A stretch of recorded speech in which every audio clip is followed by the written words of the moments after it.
Everybody, welcome to the Committee Model Review Group's hopefully final meeting. I was about to say we have a packed agenda because it's always been true before, but let's see how we do.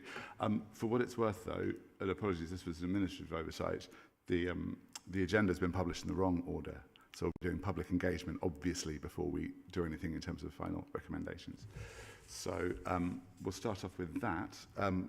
I wasn't sure who was going to present the public engagement report. Did we want to do the preliminary items on the agenda? Sorry, apologies, of course. Welcome introductions and safety information. We've all been doing this long enough, but welcome, but to know all of that. There's no one in the public gallery today. We have had no apologies for absence. Are there any declarations of interest? None seen. Minutes of previous meeting. They'll follow. They have been published. I was going to say, I've seen. Fantastic. We have had public forum, but no one is here to speak to either the statements or to ask any supplementary questions. So we will move straight on to item 7, public engagement. Tim. Lovely, thank you, Chair. So this is a report summarising the feedback we've had from the public engagement that was carried out in the spring of 2025. As members will know, we've been keen to engage with the members of the public and residents to get their feedback and ideas about how the committee model has been working, and the report sets out a summary of that feedback. Just to touch on a couple of things briefly, so clearly there's an aspiration for there to be greater communication around how we publicise the work that we're doing, so through social media and other things, making sure that our reports and agendas are clear and understood, and how members can influence the outcomes of decisions. There's questions around accessibility in terms of members of the public being able to attend meetings and having appropriate access to things like parking and seating arrangements. There's issues raised around the way that members of the public are welcomed into meetings, and the way that public forum in particular is handled in meetings to make residents feel that their contributions are being respected throughout. There's a couple of other things in there as well, Chair, but we've provided some initial responses and actions which we think respond to the specific comments that have been made. I would hope that the review group may want to look at some of those responses and indicative actions and give officers any further steer in terms of any things that need additionality. But I'll leave it there for now, Chair, but happy to take any comments and feedback to progress the actions that we've got in the report. Thank you. Thanks, yeah, and just to make it clear, the full responses to the consultation were made available to all the committee members. I'm given to understand. I don't think that I sent all of them, so no, but I can. That would be appreciated. It might be worth, I suppose we'll do this in the other agenda item, but just in terms of the responses and actions, there are a number of concerns raised here that are obviously also addressed in the proposed changes, which are welcome, but I'm thinking particularly of things like meetings need to be convenient for residents, held at different times of day in various locations and online. There's some good stuff happening that's noted in the report here, but also, of course, one of the recommendations currently is area committees will now be able to meet in their local areas. There's some changes around how questions or statements are ruled out. Yeah. So, yes, I suppose we'll come to those as we go through the other report. But is there anything anyone wants to add in terms of public engagement? Councillor Reddy? Thank you, Chairman.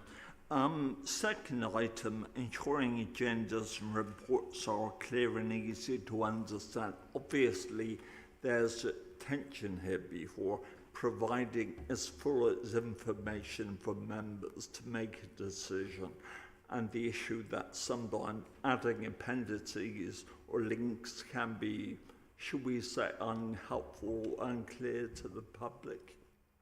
Though the other thing, I'm certainly aware at PCCB or Agenda Conference, members have sought to remove acronyms and put at least when it starts the full name, which is helpful, and also sometimes they tweak the actual information to make it more, should we say, plain English.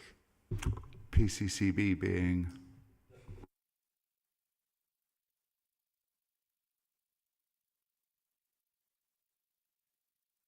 Thank you, no, agreed.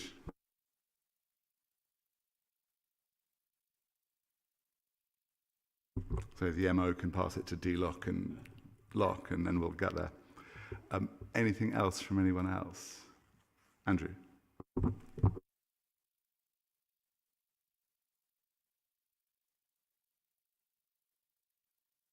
I can assure you it wasn't deliberate.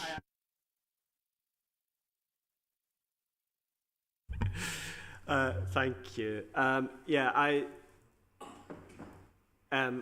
take a slightly different view to Councillor Reddy, because one of the things that's come through some of my chair's briefings, both as chair of Economy and Skills and or as chair of Harbour Committee, is a desire to maybe simplify some of the reports by putting things into, by linking to the appendices and to the extraneous material or additional material, so that the key facts are there and the key rationale for any decision are outlined, but anything that sort of backs that up but isn't essential is taken out of the paper, so that councillors can be more focused in what they when they're preparing for meetings. I note some of the stuff around accessibility of meetings, and there might, of course, still be fallout from the government's consultation on accessibility of meetings, particularly around the use of virtual and hybrid meetings. So that could go some way to maybe meeting those concerns. And the final thing I was going to say, comment on the, and this could be, I'll leave it up to other members to decide whether this is indicative of things going reasonably well, or a overall or a larger issue of disengagement. There's only 20 respondents, and for example, postcodes BS3 and BS13 aren't represented, which is a huge swathe of South Bristol, for example. I see BS8, BS9 is missing. I don't know how the postcode areas across the city, but there are obviously big chunks of the city that that hasn't reached, and whether that's because people feel it isn't, feel happy, whether it's because they feel that the discussions we've had are maybe arcane in as much as they refer to our constitution, or whether it's disengagement, don't know. Come to Councillor Reddy first. Briefly, in the interest of clarity, I wasn't suggesting a difference of opinion to you. I was just saying there's a tension between maximum information and readability, of course. But I also accept your point representing BS13, for example. All too often, shall we say, the usual suspects who attend council meetings represent perhaps the centre of the city, and those of us on the sticks, our constituents, rarely make their voice heard. Councillor Stone.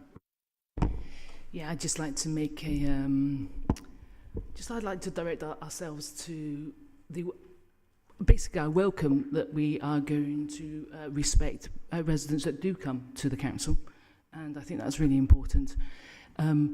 And the reasons why, because, again, I'm not too sure whether it's in here, but timing of statements, I think, needs to be kind of like, opened up again.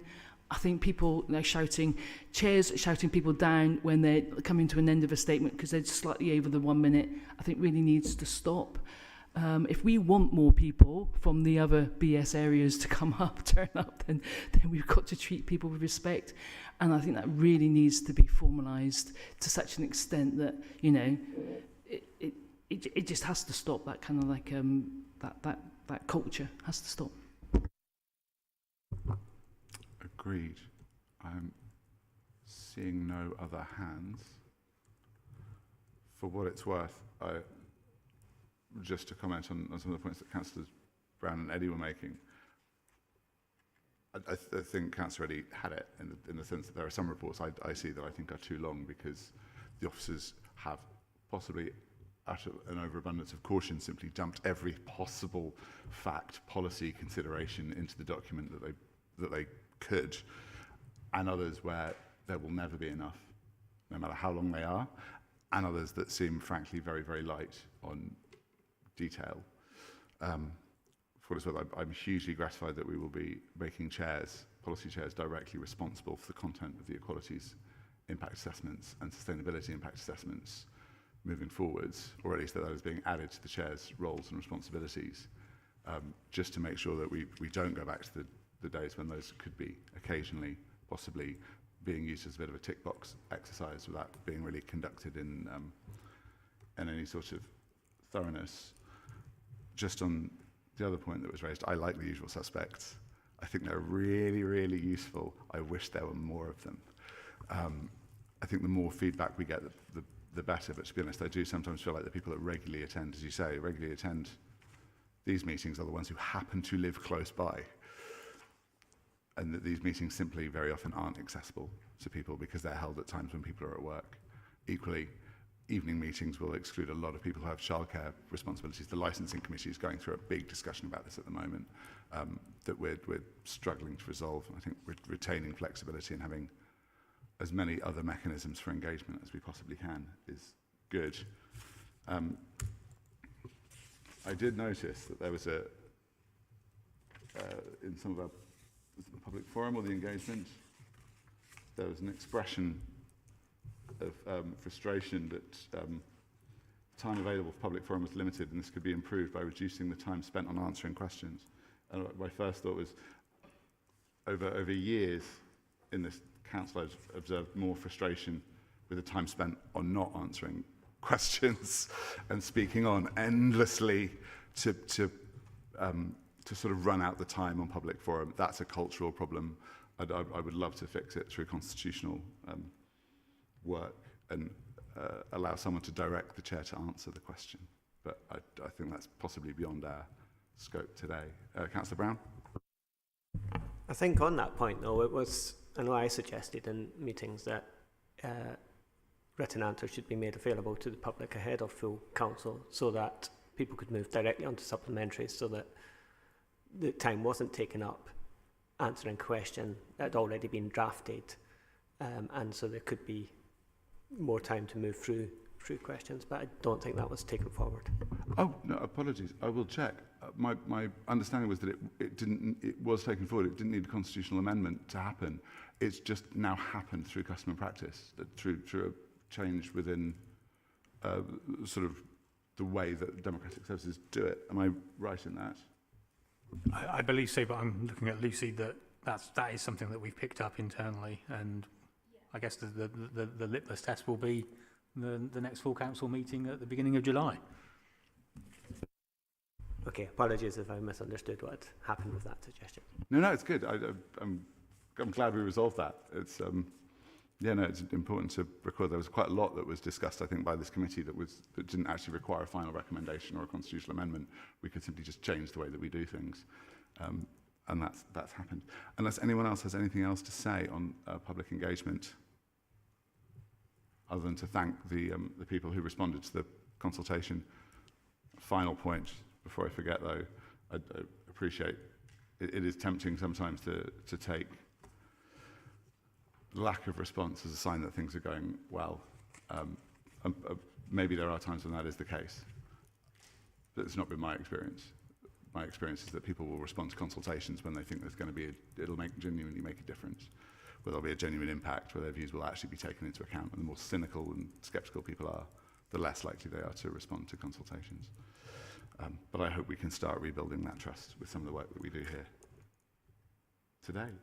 So with that in mind, let's move on to the final recommendations in the report. Tim, do you want to introduce? Thank you, Chair. So this is a report setting out the final recommendations for the review and for and in terms of the overview of the work that you've done, what is required in terms of changes to the council's constitution, and then the procedure that would be followed once the recommendations have been endorsed this morning. The report just sets out the detail of the work that has been done, and section 2 of the report covers the specific areas of focus. So we've looked at the structure and function of full council and policy committees, and there are no changes required to those or to the delegations between committees. The leadership roles and responsibilities. There's been a few minor changes that have been recommended to the roles and responsibilities of chairs and to chairs of policy committees and to the roles of vice chairs of policy committees. We've reviewed the decision pathway, including the various briefings and agenda setting meetings, and there's been some changes in terms of operational practice that have been recommended, but that they don't require any constitutional amendments. The policy development task and finish groups and the escalation panel have also been reviewed. We're looking at no material changes to any of those, but we will be introducing a report to the relevant policy committees off the back of the work programme setting workshops that take place twice a year, and the most recent of which was a little earlier this week. And there will be some clarification given around the time frame for escalating decisions to the escalation panel. We looked at officer delegations, and there was one matter around the time frame again for calling in planning applications that was considered here and will be clarified in the council's constitution. We've made a few recommendations for changes in respect of public forum, as we've considered here a number of times, as well as the ability of the chair to extend the time available for public forum. We've looked at the budget setting process and clarified the role of the finance subcommittee, and there'll be some technical changes to the terms of reference of the finance subcommittee to reflect that. We looked at the Harbour Committee and recommend there's formal decision-making powers conferred on the Harbour Committee, and that the political proportionality of that subcommittee is clarified in line with the political proportionality of the council. In terms of the council's rules of procedure, we looked at the arrangements for motions, and recommending that the time frame for considering those is extended from 30 to 45 minutes, and that motions that are considered by full council are allocated on the basis of political proportionality. We're recommending a change to the name of development control committees to planning committees, and we have also reviewed the arrangements for area committees and made some recommendations in terms of their ability to set their work programme and identify priorities on an annual basis, and the ability to hold decision-making, to hold public meetings in local venues. And then finally, there's further clarification required to the terms of reference around explicitly enabling the expenditure of Section 106 and SIL on public art. So those are the key areas that the report focuses on. Section 3 of the report picks up each of those things in turn and identifies where those specific changes will be needed to the council's constitution. So I'm not going to go through that part of the report in detail. That's the technical changes that will flow from section 2. And then the final section of the report, paragraph 4, sets out what happens after this point. So once the review has completed, and we're satisfied with the recommendations from this group. The changes to the council's constitution will be reported to the council's audit committee. Provisionally, that will be on the 29th of July. And that will include, the final detail in terms of the specific changes to the council's constitution that will be required. And then, subject to the audit committee's review, those changes will then be recommended to full council, again provisionally for its meeting on the 9th of September. Thank you, Chair. Thank you very much, Chair. Just before we come to the report in total, I just wanted to run through some of the technical aspects of the way that we proceed. So, as you say, this will next go to, its next stop is audit. We assume on the 29th of July. Audit, I presume, sees this so that it can make recommendations or changes itself. In other words, amend the report. I'd assume that's the case. That would certainly be within the gift of the audit committee. They would consider the changes and be able to make further changes should that be required. Okay, and same obviously with full council. The report could be amended, or its recommendations amended at full council itself. Yes. Fantastic. And just for what it's worth, in terms of the discussion that we have here today, what are the implications of us changing any aspects of the report today? As in, if we wish to tweak or amend recommendations, as in, I'm assuming we don't need to have another meeting of this committee to then do an additional final sign-off. No, so obviously the report here this morning reflects the position we've arrived at through the various meetings that we've held to date. But if there were any additional matters that were considered and wanted to be incorporated into that, into your final recommendations, then all I would ask is that we've got we're crystal clear what they are and what that would mean. But I would have thought that we would be able to supplement that to the recommendations that are in this report. Thanks. Great, thanks, Tim.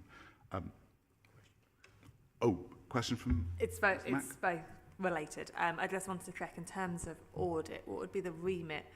Would there be any specifics about audit recommending or amending the report? So would it be related, would it be specific to governance concerns that audit sees, or could any new or entirely different proposals come to audit? So changes to the council's constitution have an established process whereby they need to be recommended from the council's audit committee. So in theory, any changes to the council's constitution need to have been at the very least considered by the audit committee and endorsed by them as part of any report to full council. So I think the short answer is yes. They could look at other things that are not flowing from the report from the working group. And just for clarity, with that in mind, if the recommendations have to come to audit, but we wanted councillors wished to amend the report to full council, they would be amending, I suppose, because they could amend what comes to them from audit as long as the report has come from audit. In other words, if full council wanted to change the final result, it wouldn't need to go back to audit again. Great. No, so full council is ultimately responsible for the council's constitution. So if there were any further changes required following the audit committee, they could be dealt with by full council without needing to go back round the loop. Brilliant. Thank you very much. Looking for hands to start us off. Councillor Eddy. Chairman, I'm sure it doesn't escape any of us the irony of this state. We have our final meeting 2 days after a government minister has indicated that government plan to move to actually abolish committee model governance, of course. Clearly, we are where we are. All of us, frankly, governments of all political perspectives, colours, have actually stepped in and effectively changed the remit available to us or what we'd be doing locally. But the importance, at one level, one imagines one has spread blood, sweat and tears over the last 8 months in common with all of you. But even if it changes or governance changes in 2 years or 3 years or whatever, the fact is, to make it fit for purpose, this report needs to go forward in the remaining period we have, whatever is decided, of course. You yourself, and I'm not seeking to butter you up, have been incredibly inclusive and sought to members and groups to bring proposals here, which has been welcome. At the last meeting, the deputy leader very explicitly said, please bring any ideas to the final workshop we had a few weeks ago. Every member, I'm pleased to say, attended that. I personally feel, that the recommendations we have before us today are the correct ones, and certainly I'm happy to endorse them on behalf of my group. Excellent. Thank you, Councillor Eddy. I'm not seeing any other hands. I was going to add something at some point, but I was going to let everyone else come in if they want to before I do. Oh, okay. Apologies. Oh, hello. Yeah, sorry. Yeah, I was just going to ask, Chair, if it's a, I know that we did have a workshop, but if you wanted to bring anything from the workshop that kind of like, we weren't too sure about, could we bring it back here and have that conversation now? Yeah, I want to be clear. I do sympathise with Councillor Eddy's view. I do think this committee has been an interesting illustration of the way that the committee system works in the context of groups that, try not to say this in a way that comes across as ornery. The more democratic a group, the more difficult it is to engage, right? And I think it's been a genuine challenge, particularly for the governance structures in the larger parties, particularly the Green Group and the Labour Group, in terms of how do you consult with the members of the group as a whole and come back to this meeting and take further ideas away and come back to this meeting. And we kind of ended up in this cycle of first meeting we have a discussion, and then we try and consult with the groups in between, and then come back and discuss it again and put something in here and then start the next one. But then democracy can be messy and difficult and challenging. I'd thank Councillor Eddy for his words about trying to be inclusive. I genuinely have, and I have no intention of stopping that now. And I would add that I do think the commitment that we all signed up for to transparency means that what's here needs to be subject to a full and robust and public discussion now. It's not good enough to agree something in a closed workshop upstairs and then come back down here and stamp it and go, yeah, that's it. We need to go through this. I'm also aware, for what it's worth, that the Labour Group did raise proposals that they were expecting to have come forward to that workshop that didn't. Those are things that we can and should consider in some format, in some place, in some way. I certainly don't want to close the door when we know, as we've just discussed, that there is still an opportunity to amend these recommendations for July's Audit Committee, and then again at September's full council. And I would far rather we were all talking and discussing and establishing where we all agree and where consensus sits, rather than groups preparing amendments in silos in order to have a fight at full council. And I genuinely think there's been a bit of a direction of travel in this working group, that as we've gone along, there's been more of that collaboration, there's been more of that spirit of discussion. I hope we can continue that. But we start with what's in front of us. I'll come to Councillor Brown. Thank you. Yeah, I think there's a couple of lenses through which I'm looking at this process now. One is that there have been a number of things that have been raised along the way that have fallen by the wayside for a variety of reasons, mainly because they didn't get traction in this room amongst the members of the committee. So, for example, one of the things that was batted around and fell by the wayside because of practical reasons, but also because couldn't quite reach a consensus, was whether the Strategy and Resources Committee should be overarching or composed of chairs of the other committees or whatever. And that fell by the wayside because we couldn't find a way forward on it. So that's one lens. So what we, the things that have come out, are the things where there has been at least some agreement across this group. The other lens now, of course, and Councillor Eddy's already mentioned it, is the fact that rather than setting or reviewing the committee system with a view to it, continuance for indefinitely, we are now looking at a process whereby we know that in 2 or 3 years' time we will be moving to leader in cabinet, and therefore the lens now is not so much, can we make it the best it can be because this is what we've got, is more, what do we need to do to make sure it's fit for the next couple of years, but, not let, I guess, perfection, be the enemy of good, or whatever that phrase is. So that's kind of where I'm at with it. Yes, there are some tweaks that I would have liked to have seen that, haven't made it through. That's fine. But, I think I'm content with the ones that we've got to, and I've not necessarily got a huge desire to get,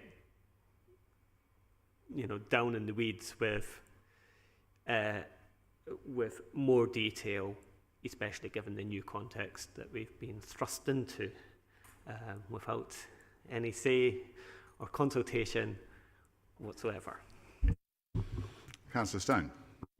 Yeah, well, thank you, Chair, and thank you, Andrew, for that statement. I'm of the opposite end of what you've just said, as in, if we have the opportunity for the next 3 years as a committee system to try and get as much stuff as we can through, especially through to committees, then maybe we should go back to review how we actually run our gold and silver motions, and actually go back to look at how we can quickly get through those motions to get them on the on committee tables, by having a look at literally, if there's a consensus, let's get a vote, let's not have a debate, and let's go on to the next one, as we have discussed. I would propose right now that we have a look at that and maybe take a vote on that here and now. I do think, for what it's worth, and I'd be happy to second that, I've championed that all the way along, as a good compromise proposal between a load of the different ideas we've had around engagement. But just to say, I do think it would be naive to not consider this report in light of the announcement that we've had since the working group, but before today. There may be areas where we, for example, we're anticipating changing arrangements or not changing arrangements in anticipation of this needing to be a system that would work for years and years and years. There are structures we may or may not want to set up, given that we know, in effect, the system's days are numbered, but equally, there are opportunities to do things under a committee system now and quickly, and genuinely get a lot of good done for the city, to leave the best possible legacy for whatever the government decides follows this system. So I will briefly put a pin in that proposal, but we will move forward on it shortly. In fact, what I'm going to suggest, I have seen Councillor Eddy's. I'm just trying to think how to structure the remainder of the meeting, because we've got some time. What I'm going to suggest is that people have a think about proposals that they may want to purge. In the meantime, we'll work through the report as written, and then at the end, if Councillor Stone's amenable to that, we will come to proposals, any additional proposals that people wish to make in terms of the final recommendations, and some quick discussions around each of those in turn. That way, ensuring that we've kind of banked the stuff that we know that we've got, but leaving ourselves the opportunity to tweak anything more substantial to the end. Is everyone okay with that? I'm seeing nods but no shakes. Great. Cool. So, taking us in sequence, probably easiest. Apologies, Councillor Eddy. Very briefly, I'm open to your idea of any emissions, glaring emissions we think need to be incorporated in our recommendations. But we did have quite an exhaustive workshop, and we did actually bottom out quite a number of issues, and we did discuss fully this issue of gold emissions and silver emissions, and whilst it may be that everyone in the room wasn't happy with the way we proceeded, the fact is we are a democracy. There will be sometimes we lose out, sometimes we win. I just think we ought to concentrate on any new idea, not ideas we've done to death in the workshop. No, sure. Thanks, Councillor Eddy. Councillor Stone? Yeah, well, thanks, Councillor Eddy, for that. However, things do change, and we have, people have a dynamic thinking process, and knowledge and information turns up that may swing things in a different direction, and we have had some knowledge and information that has been put on the table rather recently and after the Task and Finish group or the workshop, of which we have to consider. So, and therefore we'll make maybe some of the decisions we made then slightly different to what they are now. So I would recommend that we still thrash out anything that we need to in this chamber, especially as it's transparent and public. Dare I say it, possibly even for the last ever time. But we've said it since the start, that nothing is decided till everything is decided. I said it at the start because I was going to reinforce it all the way through, because a little bit of experience told me that this was exactly where we were always going to end up. And I always wanted to make sure that we left this door open for as long as possible. At the end of the day, negotiations go until the very end. Something as big as a governance review with as many people involved as this, it was always going to be decided at the very end, all of it. And I say that's full council. It will keep going until then. I appreciate, and this is why I say I think it's important that we bank what we know we've agreed now, but we're not going to close the door to that debate.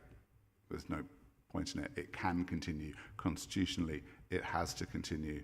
There's no way of stopping those debates and conversations from happening and those proposals from coming forward. So let's make sure they're as good as they can possibly be. In terms of the report that's in front of us and the proposed changes to the Constitution, I'm just going to work through them in the order that the report outlines them. Apologies. Tim has very helpfully broken it down into constitutional changes and overall themes. I think given the level of detail that we're looking at, we'll go through the constitutional amendments from page 10. Is that where that's where they start, isn't it? 3.2. So, change to the Finance Subcommittee. Everybody happy? Fantastic. Change to the Harbour Committee. Oh, Councillor Stone.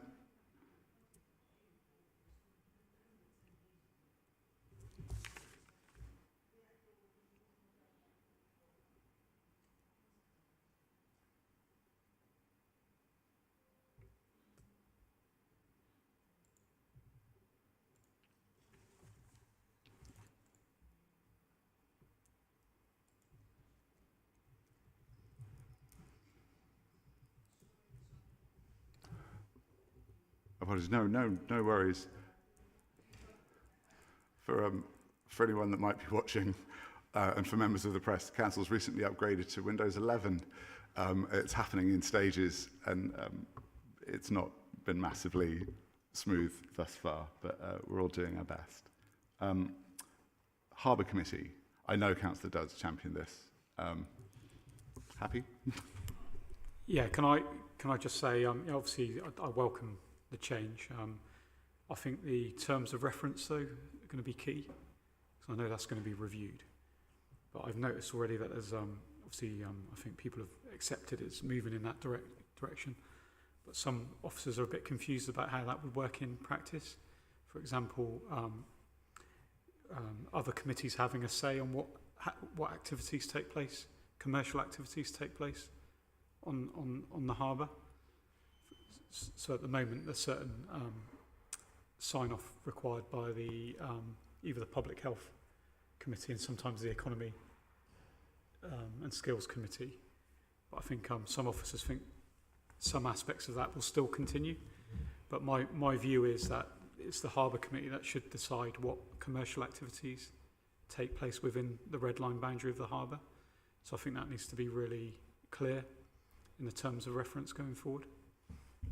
I'll come because we happen to have the chair of one of those committees here present, but I'll come to Tim for further clarification. Councillor Brown. I was going to say that was part of my reticence initially about this group making that decision with regards to the Harbour Committee, because I could see that there was going to be a number of issues that would need to be worked through, and so I'm happy that we've made that decision in principle, and I'm happy that we're going to proceed with that. But there are obviously a number of issues that will need to be worked through to make sure that it works as intended. There will still, I think, regardless, there will still have to be interdependent relationships with other parts of the council. Obviously, the service sits within management of place,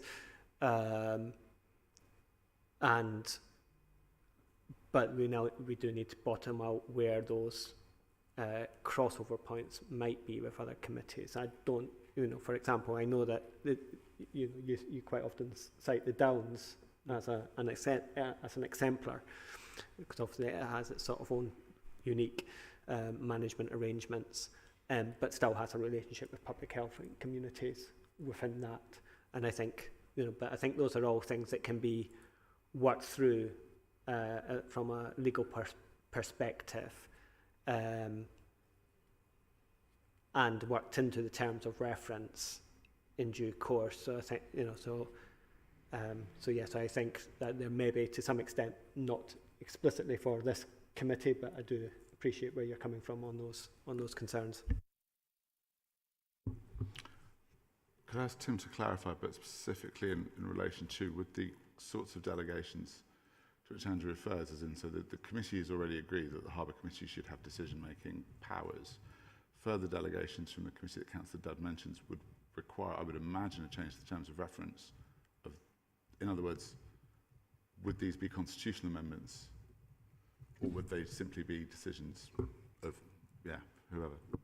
Yeah, thank you, Chair. So I've spoken only this week to Patsy Mellor, the Director of Management of Place, and she's fully aware of the need to review the terms of reference for the Harbour Committee, and the intention would be that once we've taken the changes formally through full council at the next available meeting of the Harbour Committee, their terms of reference would go to that committee for their endorsement, which is out with the normal annual business reporting, but that's a consequence of the time in the municipal year that we are now. So that work will be done, and any changes over and above those matters set out in the report here, and will be picked up as part of that review of the terms of reference.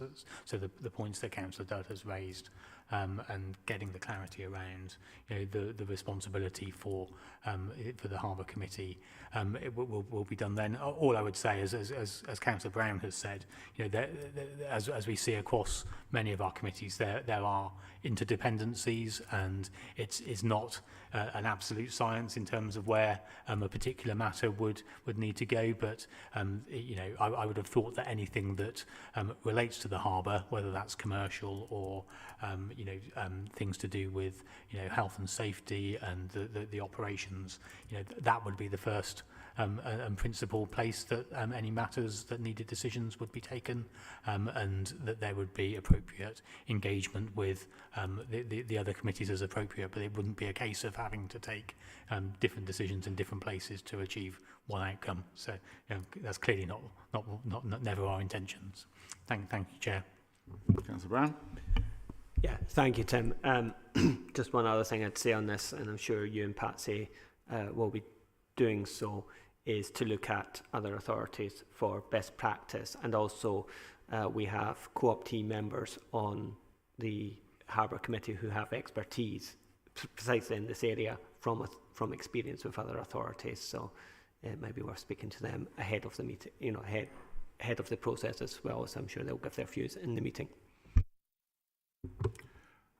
Is it also, for what it's worth, flagging this specifically to the Audit Committee to express the view quite strongly that the intention of Committee Model Review was to delegate these powers, these authorities?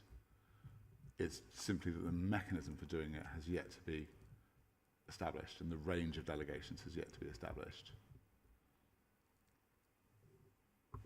I think as written now, it's clear, by giving the Harbour Committee the same decision-making powers that sit with any other policy committee, we've already got the framework within which other policy committees operate. So it would be no different. I don't think there's anything additional to add. I think it's just a case of being clear with the committee itself and officers that are supporting that committee around the various roles and responsibilities that it has. And I think that can be done separately. I don't think it needs any formal decision. I think the framework is already established in terms of the responsibilities that policy committees have generally. And Councillor Dowd, apologies. Is the request that you're making, does it go above and beyond the current terms of reference in terms of the delegated I just think it needs to be. I think it just needs to be looked at properly, because the regulations around harbours are that any activity, commercial, health and safety, it's all got to benefit the harbour. So you can't have a policy where it might benefit the city as a whole, but as a detriment to the harbour. So it has to be run on the basis that any decision is related to the harbour and benefits the harbour. So I just want to be clear that the terms of reference really reflect that, rather than other interests then coming in to that decision-making space. Obviously, you have to pay some attention to other issues that are going on in the city as a whole, but it's just making sure that we're well in line with what harbour regulations are nationally in terms of our decision making. So, because not every decision is popular on the harbour, some people are against decisions that are made. So I don't want a situation where you leave a sort of a gap where people could legally challenge a decision because something's not been made in the interest of the harbour, because other committees have got involved in decision making that affects the harbour. I appreciate that. Do you have a preferred mechanism for taking that forward? Well, I'm happy for the experts to review it, really. Great, no, thank you. Tim? Chair, if I just may clarify one other thing, that, I've just found the terms of reference for the Harbour Committee that went to their inaugural meeting back in July last year, and they're very comprehensive. They cover the matters that you would expect them to have. They deal with the membership, they deal with the functions and responsibilities that the Harbour Committee should have in terms of setting fees, the ring-fenced harbour accounts, budget monitoring, which is at the heart of why we established the Harbour Committee with its own ring-fenced account last year for the first time. So those things are clearly set out in the terms of reference. As I said, we will review those and make sure that they're updated to ensure that the decision making is incorporated. But I'm just scanning it now. There's references to safety and performance of the harbour operation. It's fairly all encompassing at the moment, but we'll give it a good refresh. Thanks, Tim. Andrew? The flip side, of course, is to make sure that the economy and skills remit is also updated to reflect those changes. I'm sure every I will be dotted, every T will be crossed. But, I'm sure you'll make sure. Nothing else on harbour? Great. Planning Committee. Obviously, this was something that was put forward by the Planning Advisory Service and recommended to the Council that we change the name from Development Control to Planning. The other thing that was discussed in the workshop was the idea of making it, if you like, one planning committee with two subcommittees. In other words, making the chair of one of them the chair of planning and the other the vice chair of planning. This is something I think we might want to flag to audit as being an option as we move forward, if only to provide clarity for officers as to who the relevant persons to go to in the event of you don't want to have a situation where you have two equally powered chairs in dispute. Two indications. I've got Councillor Eddy and then Councillor Stone. I think, with respect, Chairman, we had quite a bit of debate at the workshop about this, and the present system works effectively in terms of not delaying determination. So officers know if they miss one planning committee, there will be another one coming very soon. And there already is an informal arrangement. For example, I use the example, all the Bedminster Green applications were dealt with by one DC committee. So they actually could accumulate experience, of course. So I believe there's enough flexibility worked into the system for it to actually just be planning A and B, and for us not to tinker. I certainly wouldn't recommend we tinker and intervene without seeking the views of the professional officers, because they clearly have strong views. Thanks, Councillor Eddy. Councillor Stone. I would second your proposal, Councillor Pulteney, to push this proposal forward to the end, where we can debate the proposal to look at these recommendations and maybe challenge them. The reason is because obviously planning is going through a bit of a serious situation at the moment. We're still no further in the list of long lists of planning outcomes, and you know, maybe we need to review this whole process anyway. So let's second it, move through it.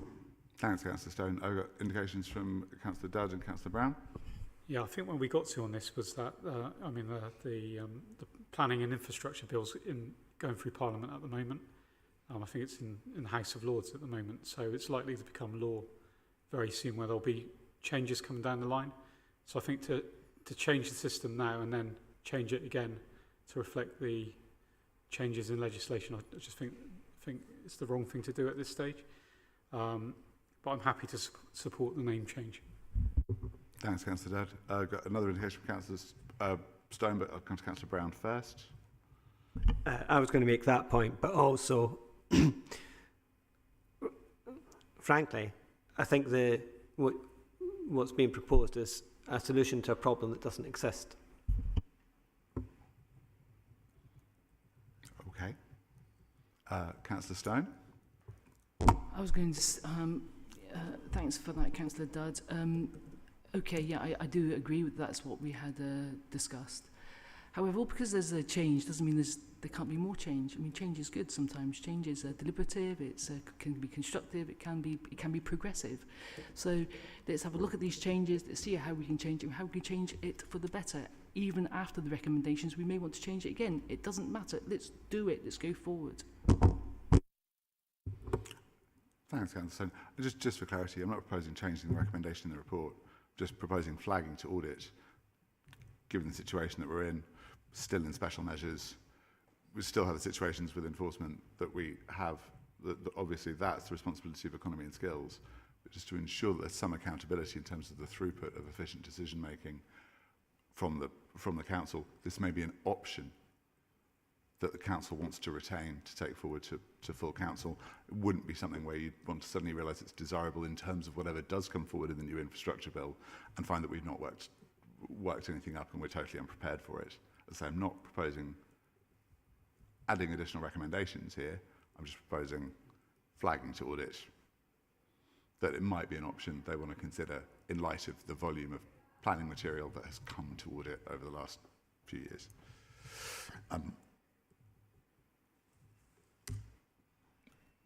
on that note, we move on to roles and responsibility of councillors.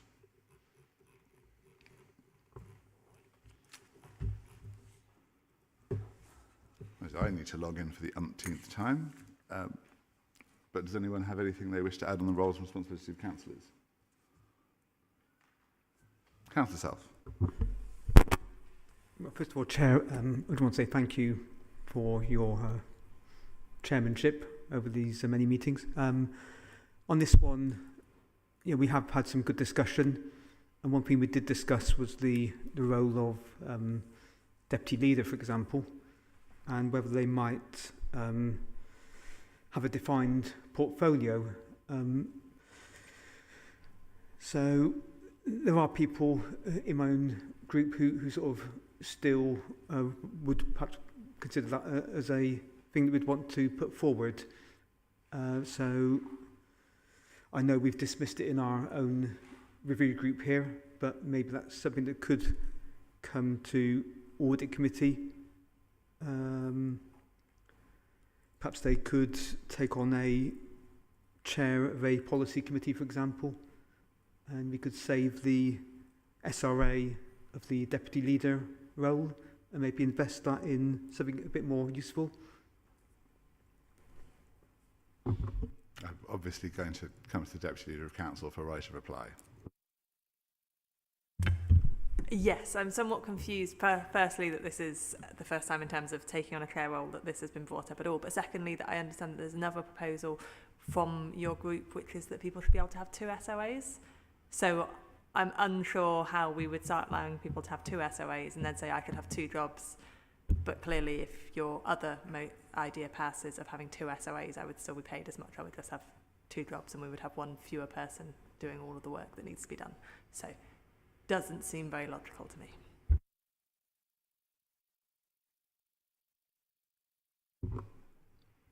I don't know if the Labour group wishes to respond. No, sorry, members from the Labour group wish to respond.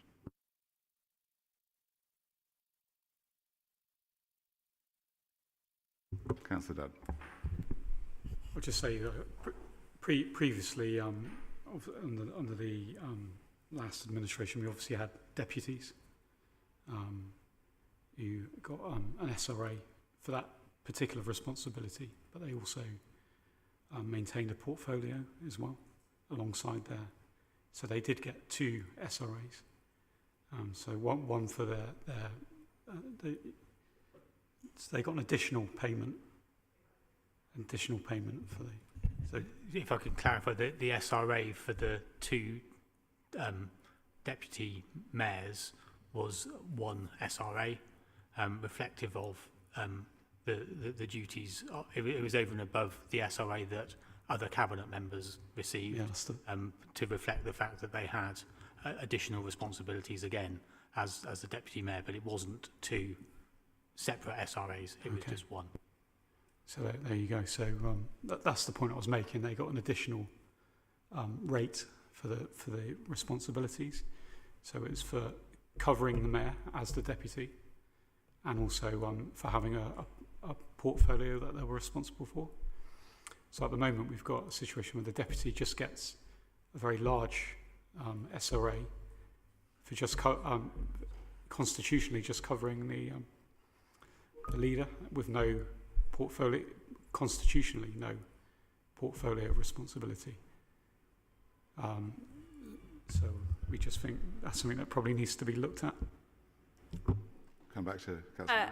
The description of very large is interesting because I believe in total it might be about 25% more than you get paid to be chair of HR. And you also work how many days a week on top of your role in the council? So I'm full-time here for a small amount more than you get paid whilst working elsewhere. I absolutely think that we could consider the value for money of SRA roles. We have a number of vice chairs that get a reasonable SRA.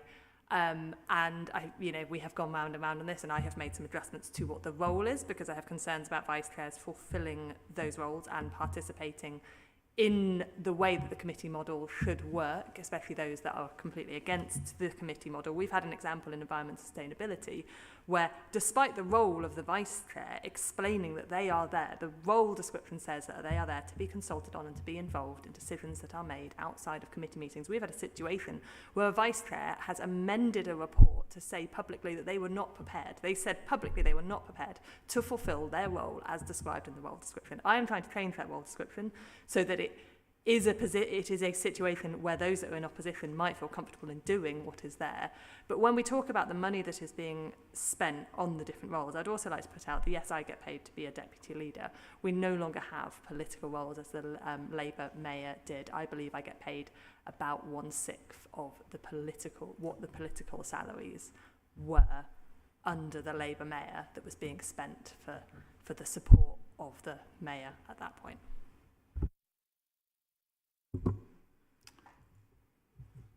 I think the point's been made. I just asked for a comparison between the salaries of the deputy mayor relative to the additional payments made to the former deputy mayors versus, and that information is coming.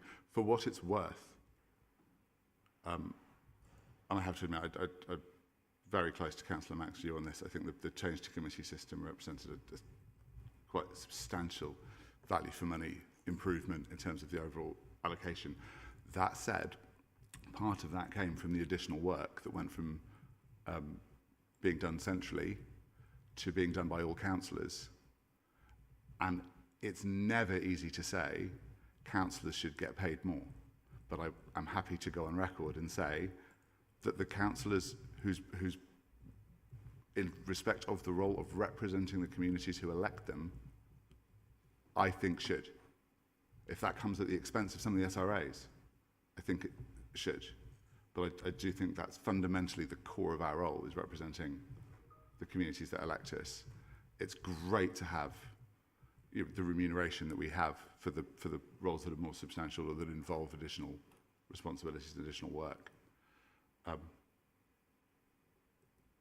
I do think the committee system is more efficient, is far better value for money because of the extra workload it piles on councillors. I do think that is really noticeable under the committee system, and it's not really reflected in the report because it's not really part of a constitutional issue. I'll come to Councillor Self. Thanks, Chair. Just while we're discussing this, I know there are some people who accuse Labour of not participating in this committee system, but I just looked at my own record yesterday. 36 meetings attended, including several, maybe about 8 transport committee meetings expected, and 100% attendance rate for £17,098 SRA. There are other people like the Councillor Mack over there, who's only attended expected to attend 32 meetings, and only got an 84% attendance rate and gets twice as much money as me. So, that's just the point I wanted to make, that you're talking about how much councillors are paid, and it goes back to my point about a deputy leader who perhaps should take a policy committee role. It's an observation I've made yesterday. Councillor Self, Councillor Eddy. I didn't intend to get involved in this private Labour versus Green spat, but if I may, personally, I think we've seen a more transparent change and a change of responsibilities from the mayoral model to the committee model. I believe it's matter for the independent remuneration panel. Payment backs, of course, but broadly speaking, I'm happy with the recommendation we have, which reflects Councillor Mack's tweak to the remit. I don't think we should revisit this issue. Councillor Stone? I think, first of all, I'm not really interested in name explaining or whatever. Okay, yeah, to be honest with you, Councillor Self. But people. Councillor Mack has 2 roles. So when you have 2 roles, you can't split yourself into 2 people. So if you have another role where you have to attend another meeting, you can't attend the meeting that maybe is the one that's statistically put on the record. So I just wanted to make that very clear in this debate. Thanks. Thanks. I will note.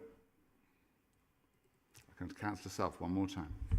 Just one final comment. One thing we did agree in this committee model review group was the publication of the leaders' diary, and I very much welcome seeing what the leaders now up to. A lot of internal meetings. I don't know what those actual meetings are. I noticed he did actually spend a couple of meetings with Marvin Rees at one point. So so it's good to see what he's up to and why we perhaps need a deputy leader or not. As much as we all relished meetings with the former mayor, I'm not going to comment. I'm glad to see the diary is being published. I think it's great that it is. I think it's a good move forward for transparency. I also welcome the recommendations in the report in respect to the role and responsibilities of vice chairs and clarifying what that role is, in addition to the vital need to give due regard to the relevant environmental inequalities considerations in all decision making that this council does, which I had assumed would be the substance of the discussion around this item. I'll leave it at that and hope that that little bout has come to an end. I don't think there's any need to dwell on it other than to just move on as quickly as possible. 3.4 delegation to officers. This actually represents a slight expansion of the role of local councillors in terms of their ability to call in a planning application. I think it's very welcome. I'm not going to explain why it's technically useful. I'm sure anyone that's ever tried to call in a planning application and found that they can't because they missed the deadline 2 years ago for a scheme that's been changed last week will appreciate it. I'm assuming we can just tick that one off too. Terrific. Terms of reference of area committees, this is one that is really close to my heart, but the idea that area committees will now be able to both hold meetings in local venues. I know some are already doing this, but this guarantees their ability to do this, which is fantastic. I appreciate decision-making powers over public art for SIL might seem niche, let's say. I would add that recently a planning committee was asked to look at more than £70,000 worth of public art, quite a deprived community. And I would really like that community to have a say in how that money's spent. So I'm really glad to see that coming forward. But crucially, and more important than anything else, that ability for area committees to set their work programme, to decide which of their delegated powers they're going to use over the course of the coming year, and to start taking responsibility for decision-making to an extent in their area more, I think is really to be welcomed. I am assured, promised faithfully, that we do not require further constitutional amendments to ensure that the terms of reference, as set out in the Constitution, are delivered. That will just happen. It will have to happen. But I would wish to reflect that I'm greatly relieved that we don't have to do any more work to make sure that that does happen. Councillor Stone. I'd just like to thank you for that, Councillor Pulteney. I'd just like to just push it further a bit, because I am very much I'm concerned about the budget for area committees. I'm concerned that if there's going to be a lot of decision making within the area committee, it's there. It should be coming forward as it progresses with highways maintenance, local projects, SIL, art, Section 106, and yet I'm not sure whether the funding is being. We've got to go back to look at the budget. We've got to go back to see how we can make it work properly for our local community. And I'd like to see a dedicated funding mechanism to go to the area committee so that we can make those local decisions which actually are actionable, that can actually happen. I've seen Councillor Eddie's indication. I agree. I do think, similar to the situation, and Councillor Self, similar to the situation with Harbour Committee, the mechanism is now there.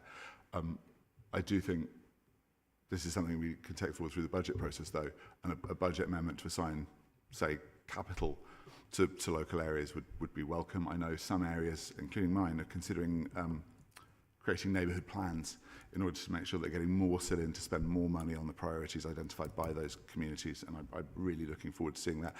I also, before very quickly, want to pay tribute to Councillor Sibasiso Shabalala from Central Ward, who has done a huge amount of work on social value and driving that forward through the council's planning and housing agenda. And I look forward to hearing a lot more from him in the future on that.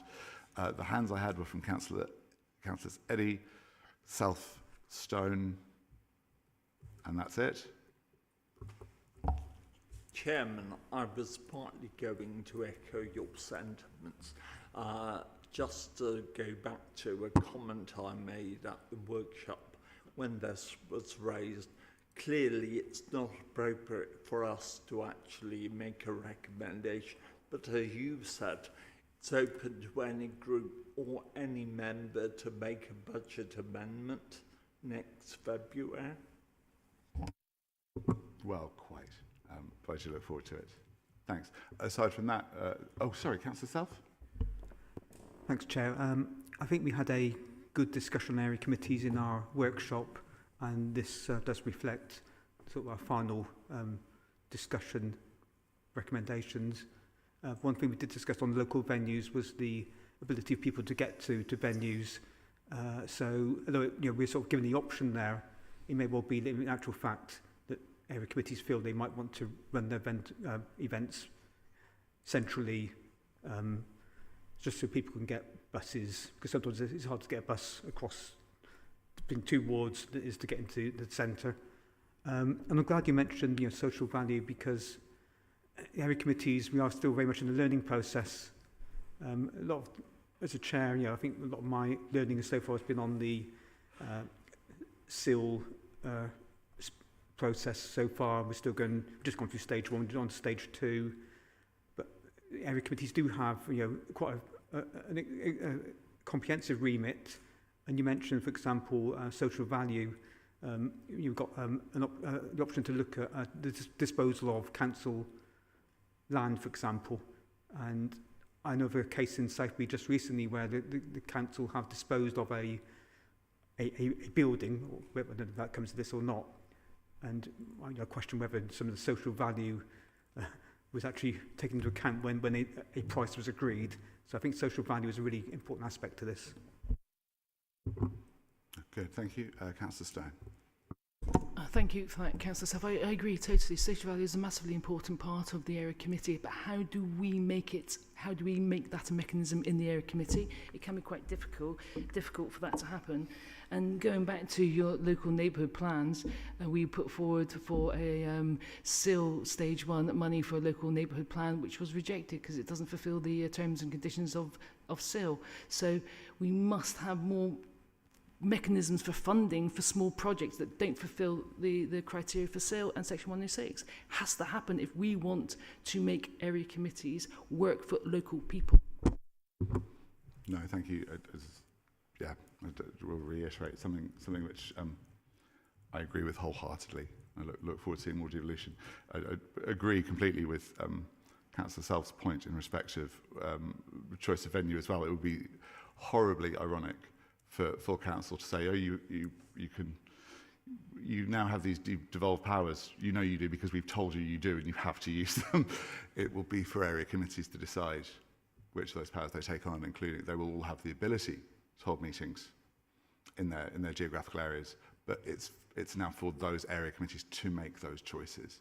And I think that's the really key thing that underlines it. It's for councillors locally to decide what the priorities are for their area, to consult with local people, and to represent those interests on those committees in a local forum. However they decide best to do that, I think that's a really positive step forward. I will put a tick next to area committees.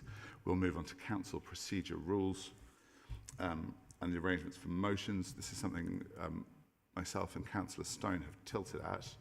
I would say that the last time we discussed this was under one set of circumstances. I've seen an indication from Councillor Dudd. I'll come to him. Yeah, I'll just come back to what you said at the start of the meeting about obviously dealing with your groups and being kind of a delegate to this committee. So obviously this idea has come out of the workshop, but I do think it's something that probably the audit committee needs to consider a bit further, the ins and outs of it. So I'd be happy to be guided by them on what they think on this proposal.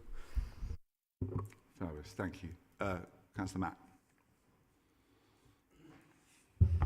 So this specific idea about making golden and silver motions proportional, planned out, and therefore fair and equal, I strongly support. One thing I'd like to say is just the time that the different political groups put into planning silver motions, never knowing whether or not we're going to have a silver motion, and even negotiating, trying to work out who might support what. And so I like the idea that you can actually consider what's going to be timely at different points of the year, and you can consider what work you're doing at different points, especially as we've got a large and very democratic group that takes quite a lot of time. So I think there's a real efficiency point of actually planning out that the motions are proportional. I have heard that Labour do not support this. I cannot understand an argument for... I don't know what an argument for having something randomly pulled out of a hat in an archaic ceremonial way versus doing it fairly and proportionally, other than fairly and proportionally would be better for the largest group. So I would really like to understand, if your group are not supporting this and would like to question it more, what are the reasons that there could be problems with doing this in an organised, fair and proportional way? So I have to come back to the Labour members, given that they've not made any suggestions. I appreciate them. Intimations may have been made outside this meeting, but Councillor Self. Yeah, so again, we discussed motions quite a lot in our workshop. And I think it's worth saying in the public forum, we talked about extending it to 45 minutes because we were really keen to make sure the silver motion was heard. And also we discussed the possibility of having more motions, and you made some suggestions yourself for just sort of calling through motions where everybody agreed. But this is what we've got to. And I think our position in the workshop was, as it was, I think it's fair to say the Labour group perhaps still needs to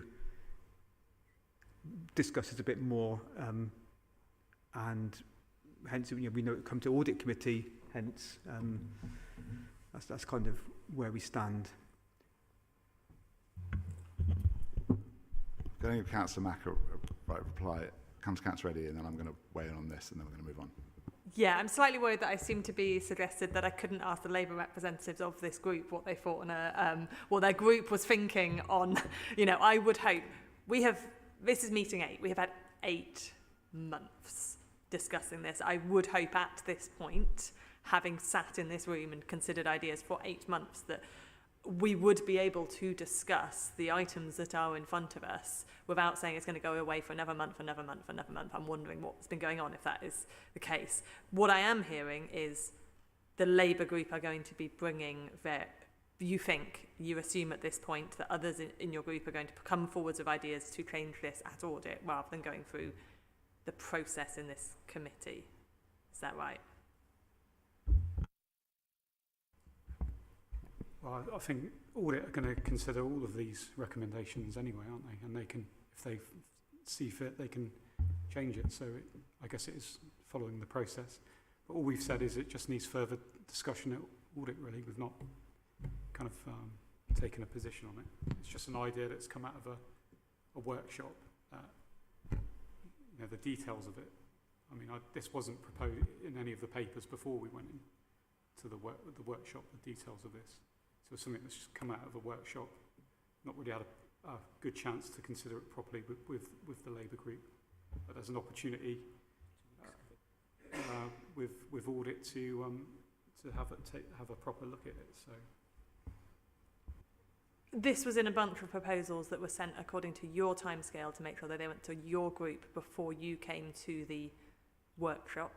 I know that. So it was shared at a timescale so that your group could see it before the workshop. I just still want to know, we have a proposal in front of us. The point that we're doing right now is discussing sorry, the things that are in front of us. So this and detailed I'm interested whether or not you're saying that you support it or you don't support it. And I'm just going to reflect on both sides of this from my point of view as chair. The Labour group's had a consistent position of wanting to be able to initiate policy discussion at policy committees publicly. I think agree with it or disagree with it. It's a fair ask. Labour's, my understanding is Labour's preferred option was the ability to bring motions to policy committees. And that hasn't commanded the support of either the working group, and frankly, I don't think it would command the support of full council, but there was a compromise proposal that was put to this group historically, I forget, 2 meetings ago, that said, well, but we could do it at full council. We could do fast-track motions where something's uncontentious, uncontroversial. So this should be discussed by Transport Policy Committee. All those in favour, aye, done. On to the next one, right? Fast-track. In other words, not the heavily staged mode. That was voted down at that stage, with the Labour members, I suspect, holding out for their preferred option. Where we're at now is that the proposal that did find support in the workshop was this one, that we extend time by 15 minutes to ensure that we heard a second motion every time, and we move to a proportional motion system instead of the random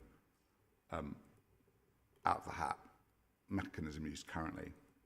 I don't think there's any right or wrong in terms of the positions that people wish to argue here, but I would please ask people to stick with proposals, counter-proposals, arguments for, arguments against, the options that are here, rather than the process overall. If there was a problem with this process overall, I have to take responsibility for that, and I've done everything I can to keep everything out in public, in these meetings, in front of for whatever public might be watching. Thank you, one person in the gallery, whoever's on the webcam, and a very dedicated journalist, massively appreciated. I'll come to Councillor Eddy, and then there are different ways forward that we could take Very this. briefly, yes, this proposal was proposed at workshop, but since then I've spoken to my group. They think it's reasonable, fair, and something we can support. Though I have to say to Heather, when she described it as archaic and ceremonial, you almost lost me. I thought perhaps it's worthy of I have to support. upset you guys equally. Councillor Stone, and then Councillor Brown. So, yeah, looking at the proposal in front of us, yes, a proportional, kind of like gold and silver, proportional silver motion has to be, personally, in my opinion, the way forward. It is a movable feast, of course, you know. In each election that comes around, it's cyclical, and sooner or later, you know, people, it moves, doesn't it?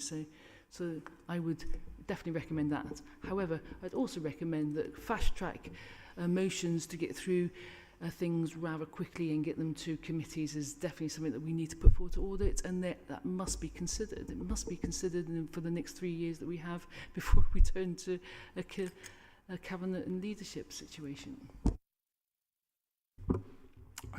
I still share Councillor Stone's view. I appreciate it's a view that has been put to this group before. It's been voted down before.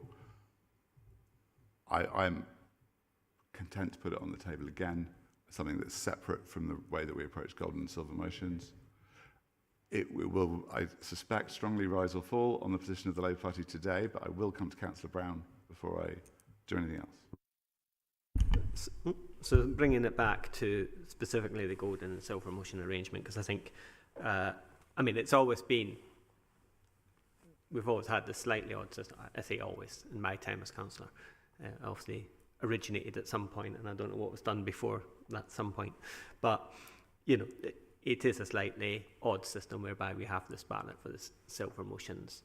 And, it, you know, my recollection, it was brought up, the first alternative that was discussed in that workshop was the idea of having the ballot being done on a proportionate basis. So the three parties that didn't have the golden motion had chances in proportion to their seats in the chamber in the ballot. So it's still a ballot system, but maybe more weighted to the proportions of the parties in that ballot. And then we lighted on this as a as a solution, which I think, you know, notwithstanding the fact that my group, and this point was made in the workshop, that my group has benefited in recent times from the luck of the draw, so to speak.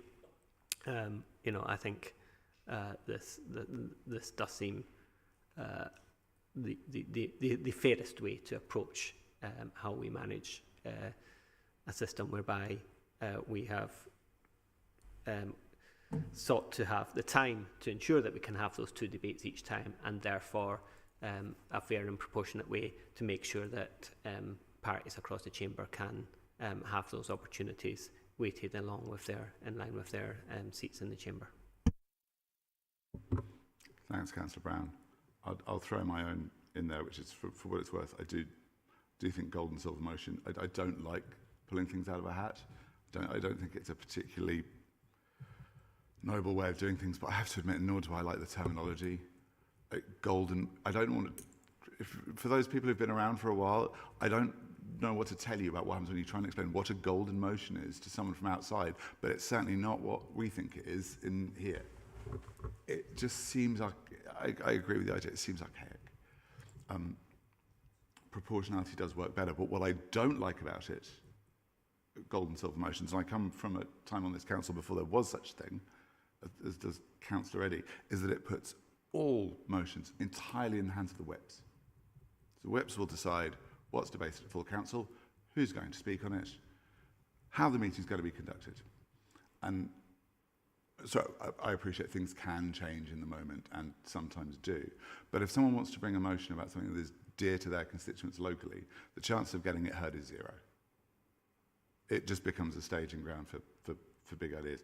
I'm more than happy to support proportionality. I like the idea that we'll hear more motions. I think that's positive. But I agree completely with Councillor Stone. I do think we need a mechanism for people to be able to publicly add items to the agenda of policy committees that's better than the roundtable sort of thing that we had earlier in the week. Councillor Mack. I would like to propose that we rename so that we have two priority motions. I agree with Guy. I am embarrassed sometimes when I talk about how we operate. How, you know, you try and go and explain, try and make it sound like we have a serious job and we are doing serious things in full council meetings, and we have the golden and silver motions. It doesn't reflect the seriousness that I want the work that we're doing, or even, I guess, the modernity. I'm going to make sure I upset Eddie as well here, because it is part of that archaic tradition. So yes, I'd like to propose priority motions.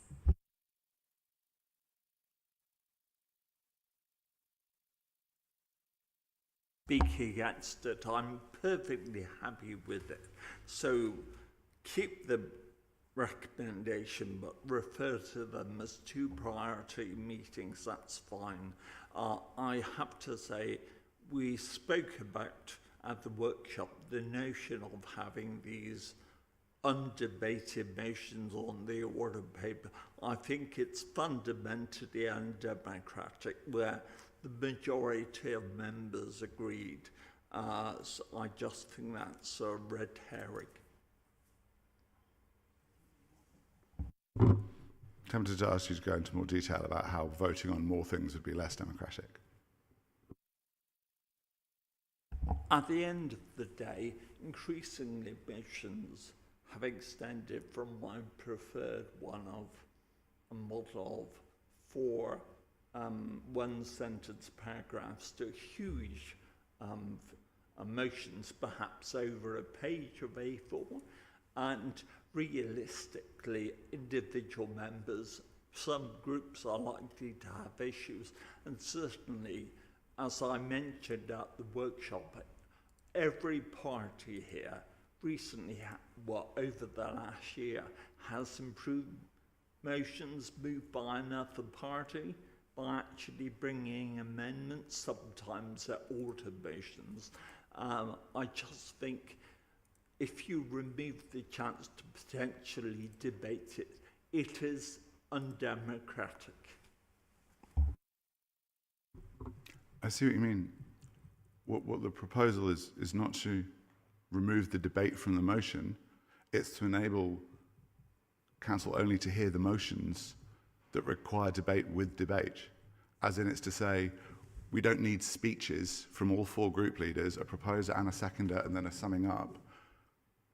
If we know that something is going to pass or fall from the outset, I'm inclined to ask audit to do that. Given that all motions that pass are simply referred to the relevant policy committee, where the usual financial assessment will be made, where the usual equalities considerations will be given due regard, where all the detailed work will be done, I don't have a problem with doing that, and I think it's a darn sight better than asking the policy committees to every motion that comes to. Councillor Stone, then Councillor Mack. Yeah, very briefly, yeah. All because we're passing a quick kind of like a motion that's probably been on the table for maybe 3 or 4 years, actually. I've seen motions being tabled many, many times and never actually get to be debated in the council chamber. They can then therefore be put to the policy committees, of which there will be debate. There's still debate that happens at the policy committee, so that it will be debated, but debated with a small amount of people than a larger amount of people. Yes. Councillor Brown. Oh, Councillor Mack, then Councillor Brown. So what we have to consider is the number of policy committees. For most policies, it's 6 a year. For SNL, it's 10 or 11 a year. And how busy they are and the officers working up to those. So just saying we have resources are finite. Resources finite unless we fund the local government a lot more. So the current process is a work planning day. We have them every 6 months. We had one a couple of days ago, where and we are making them more and more democratic and involved. There's been quite a lot of work on this one. Everyone can submit ideas to the committees for that work planning day. Anyone can attend, whether you're on that policy committee or not on that policy committee.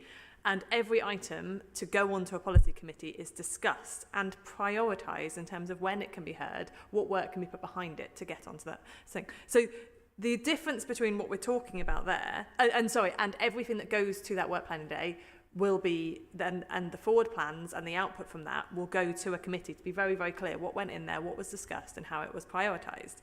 So what we're doing is we're saying at the moment we have a process where we sit in a room and we discuss it and we prioritise because we have limited resource and we're making sure we put things in the right order based on the priorities of that committee, the committee chair, all of the members to be on that list.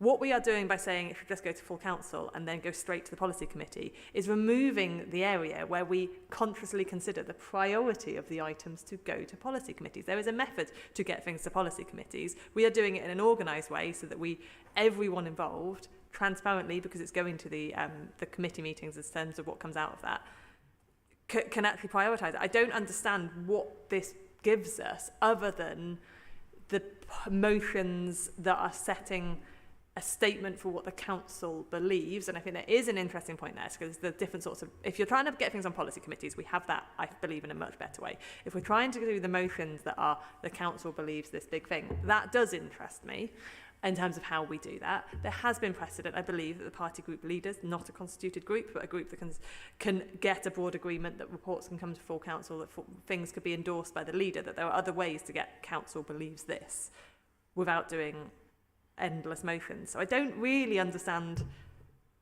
where the problem is that this would be better than our current processes. Comes to Councillor Stone.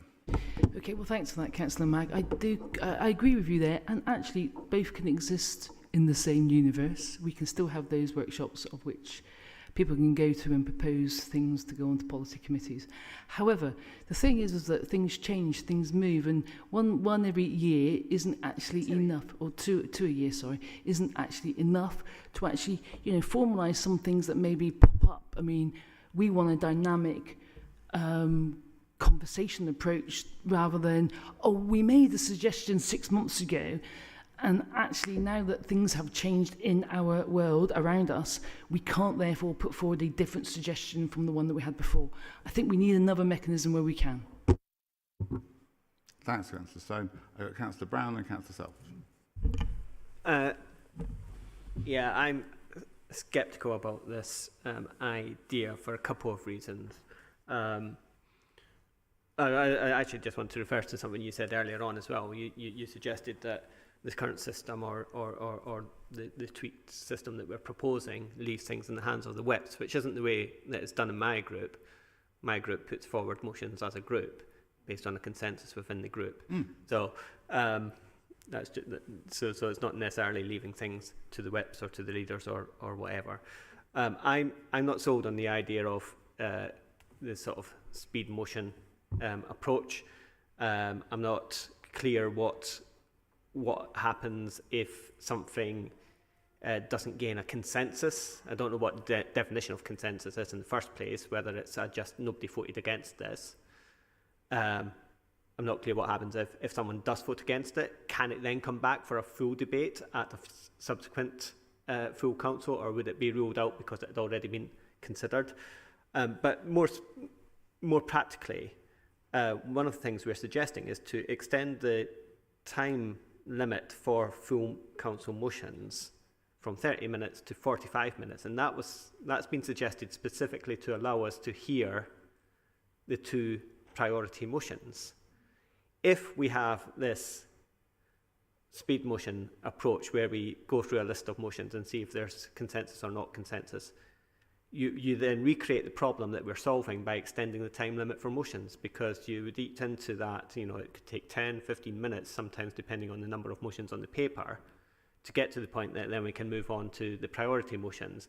And then by the time we've heard the first priority motion, we'd be back in the position that we've historically been in, where we've either run out of time or we have to extend the meeting to consider. So I think it's what you're suggesting is in conflict with one of the things that we've sought to solve in our changes to the Constitution. Apologies, the argument is that there's not enough time for motions to do both. So currently there's not enough time generally to ensure that we hear both priority motions, and therefore we are making a constitutional change to facilitate that.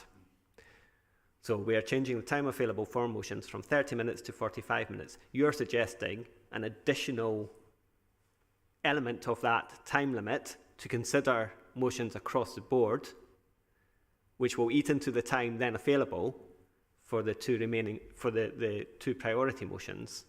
So you recreate the problem that we have sought to solve. Apologies, I get I get the point now. For what it's worth, what I'm suggesting is that audit look at options. If there's consensus, if it's felt there's going to be consensus in the council chamber for doing fast track motions, so that there's a public alternative to the, apologies, what was it called? The prioritisation session. So this is where the members of all the committees all meet up all at the same time, twice a year, to try and figure out their work plan for the forthcoming year, collectively. What I'm suggesting is there should be a public alternative to that, where if a councillor says, I think this policy committee should look at this, and if there's a majority support for it, they should be able to refer that. So if there's overwhelming support for that from full council, that issue be looked at by that policy committee, that there should be a mechanism for doing that. And I think what you're talking about is potentially an additional 15 minutes 6 times a year. I don't think is too much to ask to give all councillors the ability to refer items to policy committees where it carries the overwhelming support of full council. It never occurred to me this would be a controversial suggestion. I'll come to Councillor Stone, but I'm waiting on bated breath to hear what the 2 members of Labour think of this, because if they don't agree, this is gone. So, so let me just, I think I want to just corroborate what Councillor Potney was saying, actually, probably in plainer language, and that's to say, it's a different, it will be part of the it will be part of the agenda, but in a different place. So you still have your priority motions, which will still be 45 minutes, but some other place in the agenda will be looking at how we can quick fire, maybe 50 minutes, as Councillor Poultney has said. We can look at how some of the things that are causing traction within the community we could look at and vote on to push onto the committee panels, etc. Councillor Self. Yes, so in the workshop we had, I think we discussed this at length, and we kind of dismissed the idea of the fast track motions, or whatever you want to call them, speedy motions. So I don't want to discuss that again here. I think we've kind of done that now. also on the terminology of golden silver motion and priority motions. I have some sympathy with that, coming as from a fairly new councillor. However, when I put in a motion, and I suspect all people are the same, they regard their motions as priority motions, and maybe priority might not be quite the right wording, but I have some sympathy with that one. As somebody that's actually got a motion through full council that's then gone to the policy committee, it's quite pleasing to see that process working. But when we come to the actual agenda setting process, which I just this last week, the Labour group in Transport Committee did put forward some items for potential discussion, but it struck me that in those agenda setting meetings, it really is the officers that are driving the agenda, and so we sort of felt that perhaps and that's all behind closed doors, of course. So it's all. So there's still perhaps a way to go in terms of how we can get things debated in policy committees, and I'm not too sure where I'm going with this one after that, just to make that point. Apologies, Councillor Self. I've got indication from Councillors Dudd, Brown and Stone. It's hard not to take that as a speech in favour following a statement, following a declaration against. I don't know what position there is. I agree with you. They shouldn't be behind closed doors, or at least there should be an option as well as behind closed doors for publicly bringing those. And I agree, policy development should be led by members more. I don't have an issue with that. I'm really keen to see it. I really think there needs to be a mechanism for it that your group feels it can support. But I don't want to, if we don't take this option forward, I don't want to come back and hear criticisms from the Labour group that we can't put stuff on the agenda for policy committees. There's an option here right in front of you right now for doing that. The detail, as I say, it's a recommendation to audit. Detail can be worked out and negotiated. It's whether the Labour group wants this in principle. Seems to be the weight of votes in the room. Councillors Brown and Stone. Dudd, Brown, Stone. Yeah, thanks. My view all along is obviously full council is a very time-constrained meeting, so we should go straight to the horse's mouth and be able to put motions to policy committees directly, where they've got the time to discuss them properly in detail, and obviously you're instructing the relevant officers directly from those policy committees with the right delegations. So that's been my view all along. Obviously that's been discounted, but if you want more motions and more input from members, that's the way to do it, because you've got the time in the policy committees to do it. And I totally agree with these workshops where you throw a load of ideas on post-it notes, and then officers decide what the priorities are from those ideas. I don't see how that's democratic at all, really, and I think members should be able to instruct a policy committee chair and officers of that report to those committees what work they should be doing, and you do that by the mechanism of a motion to policy committees. There's no other way.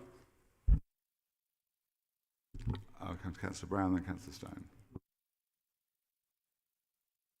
I mean, I think a couple of points just arising out of the conversation, and then I don't think I've probably got very much more to say on this. One is that if there are ideas that have genuine cross-party consensus across the council, I would expect that A, chairs would be aware of those, and if they weren't aware of those, members could make them aware of those, and B, that would be part of their conversations with officers, informing the workflow, informing, what is progressed within the council and within committees. The second thing is, I think that there clearly is still some disquiet about the way the work setting programme is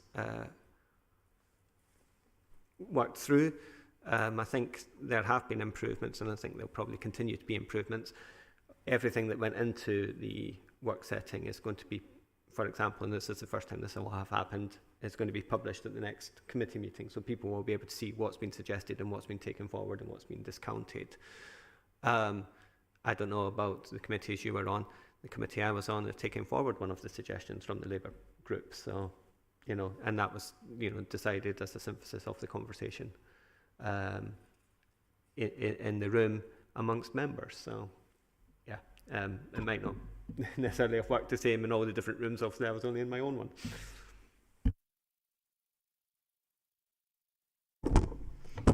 I have Councillor Self and Eddie. Oh, sorry, Councillor Stone, Self and Eddie. Councillor Stone and Eddie.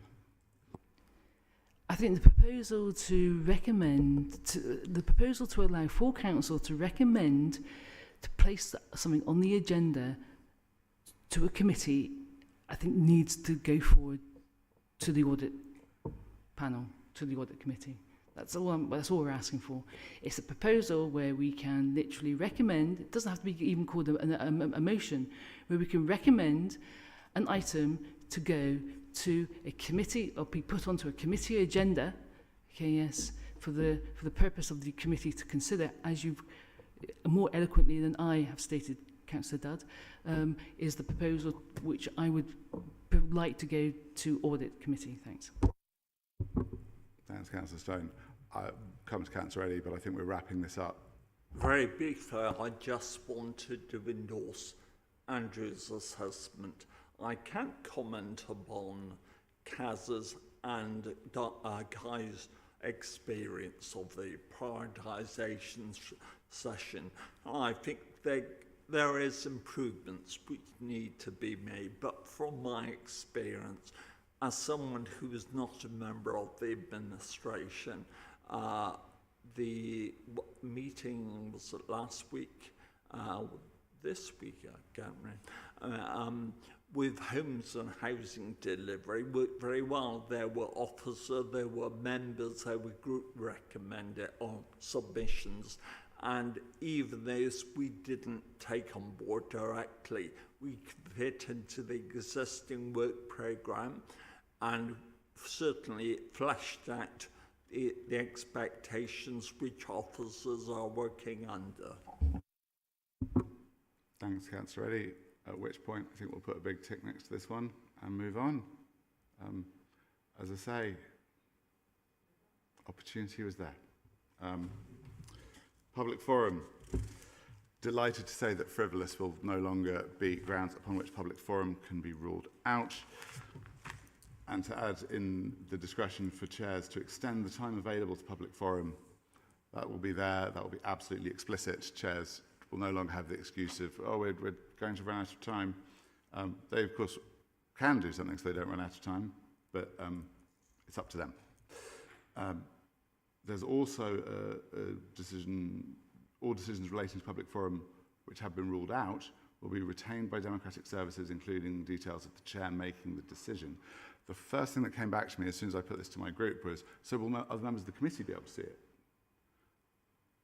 My assumption is, based on this, no, but something which could be considered.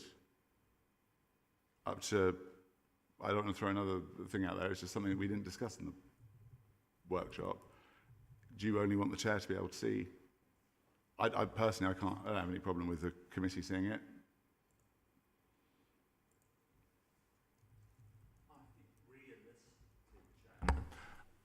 Individual committees will work in different ways, and certainly lead members may well need to be advised about if a chairman is going to rule out public forum for a reason, and invariably I would expect they'd actually let them know.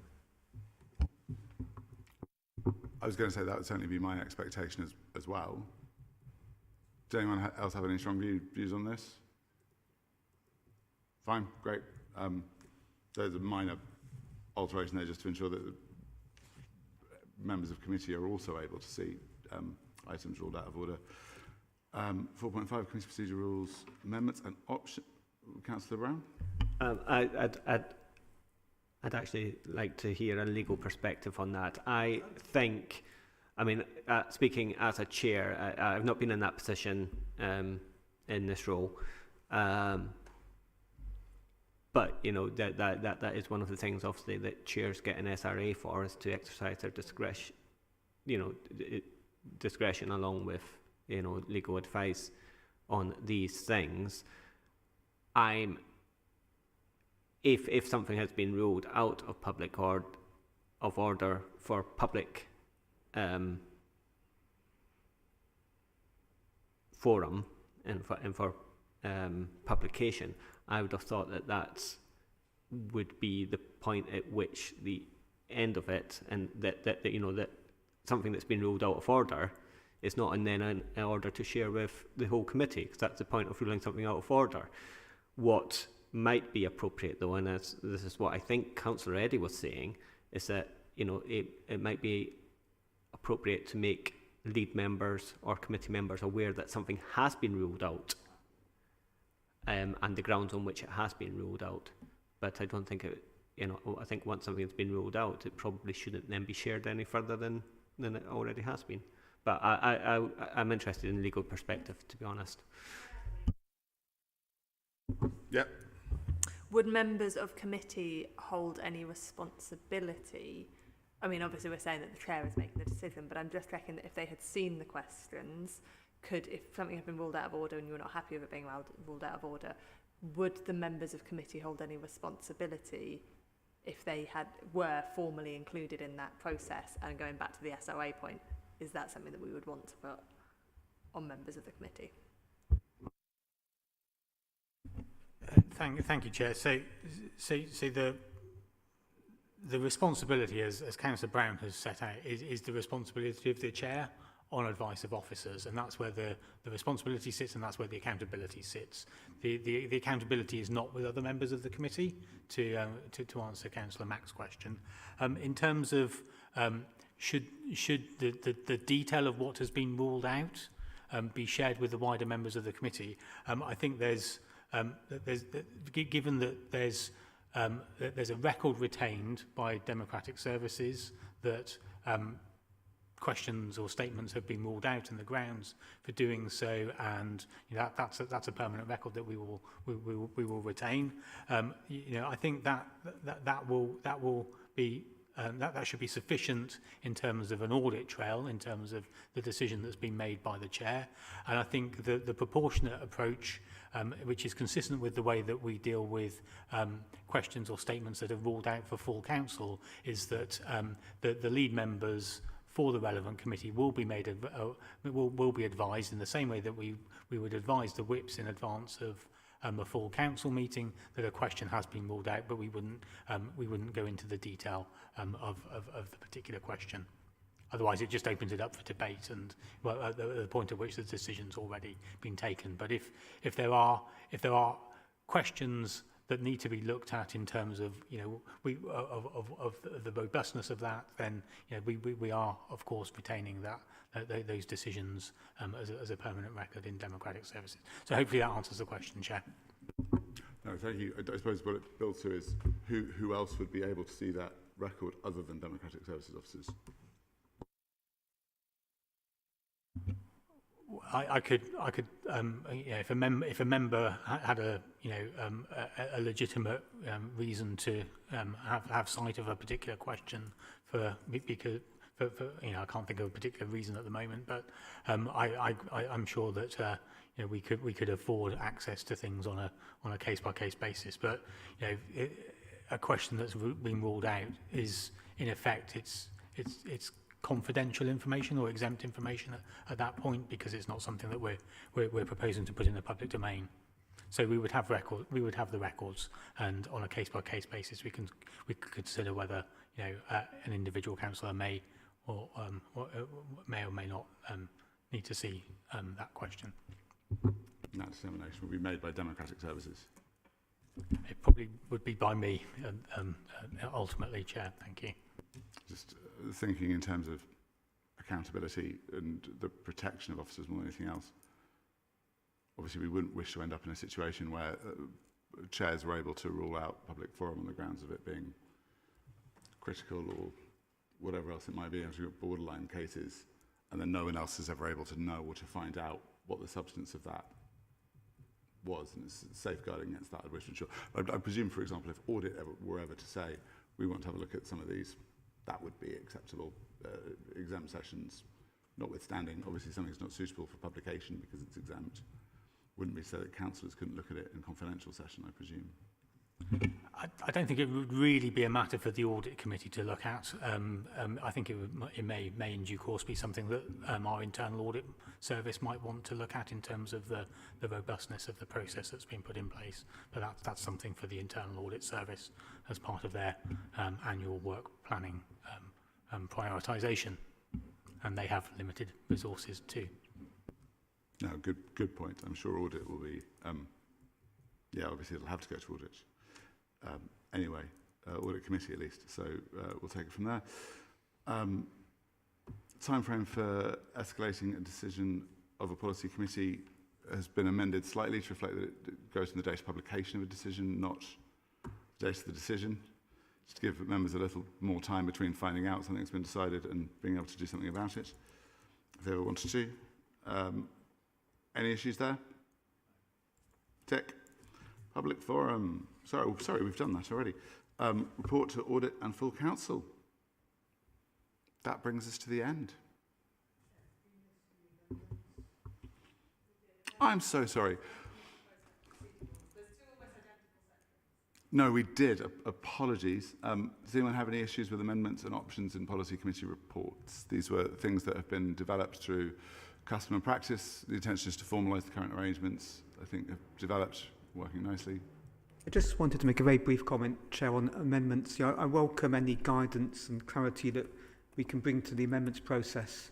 Certainly in Transport Committee, we tried to bring Labour Group tried to bring an amendment to one of the meetings sometime last year. There was a bit of confusion about that process at the time. We did discuss it at our agenda setting meeting just this week. What is the best? How do we actually bring amendments? Is it through full council or policy committees? I think there was a little bit of clarification came out of the agenda setting meeting, but actually having it written down would be useful. But just for clarity, it was circulated to members some weeks ago, but I'm happy to ask Democratic Services to recirculate that to make sure everyone's had eyes on it recently. Aside from that concern, is there anything else anyone wants to raise under section 4.5? Tick. That brings us, I believe, I haven't missed anything, have I? To the end of Councillor Dudge. Can I just say, because it was skirted over at the start, and obviously I did raise it in the workshop about the delegations that each policy committee's got, and I raised it at the first, I think it was the first or second meeting, that we should be looking at sort of fair and balanced workloads across all the policy committees. So that was shot down in the workshop. We didn't want to go there, but I just wanted to put on record that it was an area that I was interested in looking at and reviewing, but obviously there wasn't a consensus. And also you might want to look at the number of committees as well alongside that. Before I come to Councillor Stone, apologies, I realised I was indicating to Alex for permission to speak. I remembered I was the chair and down this end of the room. No, just to flag, apologies, it wasn't dismissed. It's that we need a proposal. We need to have some sort of proposal from the Labour group as to how to do that. I'm more than willing to consider it. Proposals were put out there. Opportunities have been put out there for months now for anyone to come and put these proposals forward. I've discussed proposals with other parties. I've discussed proposals with my own group. We've discussed proposals at different times. There are some I support. There are some my group might have supported. It would have been good to build consensus. Those proposals haven't come forward. We're not ruling anything out. As I say, there's still audit, there's still full council. But at this point, I don't. It's not been skirted over. The door's still open. we have bent over backwards to keep that door open, but I'm straining at this point, and the meeting is due to finish. So unless anyone has a proposal to add, if anyone does actually have a proposal to add to where we are, I'm going to suggest at that point, unless anyone has a burning desire to add anything else, that we bring it to a close. Chairman, sorry, I'm being pedantic. I was going to say like Councillor Dennis Brown, but I realised no one knows who he is. I Possibly do. with your exception. But I'm unclear as to, I know what was proposed. Have any of the recommendations been tweaked or not? I'd have to go back through from the start. I mean, we have notes. There was no formal vote to change anything dramatic. There are some general tweaks suggested to officers. In that case, just formally, just to make clear, I was happy to endorse the original paper, but until I can see what it is, I'll have to abstain. I'm being like a Lib Dem, sorry, Andrew. To be fair, I don't think the Lib Dems have abstained at any point on anything on this committee. Tim? Chair, in terms of the detail that's set out in the report, there are no changes to what's been set out in the report other than the proposal in respect of renaming the golden and silver motion and calling them, unless there's major disagreement, priority motions. That is the only thing that I have taken from the discussion that there has been consensus around, and the things that are set out in the report, I believe there is also consensus around. And can I very quickly on that, I do take the point about priority motions and would be very open to another name coming forwards before audit that I can't think of at the moment. But priority seems to summarise what we're aiming for, but it's not nice to have non-priority motions. Thank you, Councillor Mack. Yeah, no, the only other things, Councillor Reddy, if it puts your mind at ease, there will be suggestions to audit for things to look at that come separately from the report. That may come possibly from other people other than me. But I sort of hope that they do, but if not, what we're voting on is what is here plus the clarifications. Do you want to do a vote on it? An actual formal final vote? Yes, please. Okay. All those in favour of referring this to audit, please raise your hands now.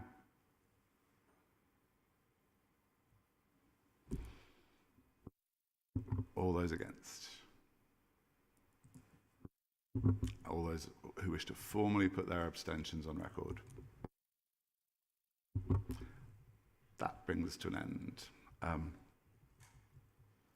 Thank you to all the members of the committee. A huge thank you to those who have clerked, supported, advised, whether that be from the inside or from the outside. Councillor Brown? I'd just like to ask when we commence the leader and cabinet working group. The anti-committee committee. Who knows? For someone else, I think. Best of luck, everybody. Massive thank you for sticking with it. Also to Councillor Breyer, former member of this committee, who also put a lot of good work in at the very start. Sorry we couldn't get there on more stuff. Let's hope we keep building that trust and that collaboration. Thanks, everybody.